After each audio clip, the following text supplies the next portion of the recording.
বাড়িতে কেউ আছেন? হ্যাঁ বলুন। ব্যান্ডেজ করে দিয়েছি। আপনি খুব ভালো। এই এত বড় লোক ঘরের মেয়ে হয়েও আপনার মনে কোনো অহংকার নাই। আপনিও অনেক ভালো। আপনাকে দেখেই বোঝা যাচ্ছিল যে আপনি আপনার বন্ধুর জন্য কতটা কষ্ট পাচ্ছিলেন।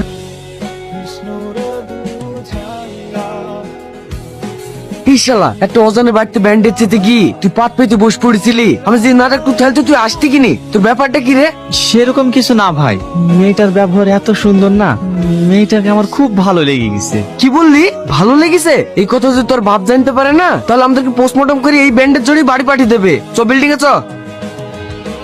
এই কাজ বাদ দেখিনি কি করছে রে? ইশালা এ করছে কেন রে? ইয়া ছাড়া কোনো উপায় নাই ভাই, কালকে থেকে ওকে দেখতে পাইনি, মনটা খুব আনচান আনচান করছে। যেমন তুই করগা, খেলায় পড়লে বুঝতে পারবি। বাড়িতে কেউ আছেন? কি ব্যাপার, আজকে আবার কার কি হলো? না না, কারো কিছু হয়নি। আসলে এই ওড়নাটা আরে এটা তো আমার ওড়না, তুমি কোথায় পেলে? ওখানে পড়েছিল তো, তাই ভাবলাম দিয়ে আসি। ও থ্যাংক ইউ। আমার নাম টনি। হুম, এবার তোমার নামটা বলো। কেন? বাহ, অদ্ভুত নাম তো তোমার। এই যে বললে তোমার নাম কেন? পাগল আপনি, কারো নাম কি কেন হতে পারে? আমার নাম সালমা।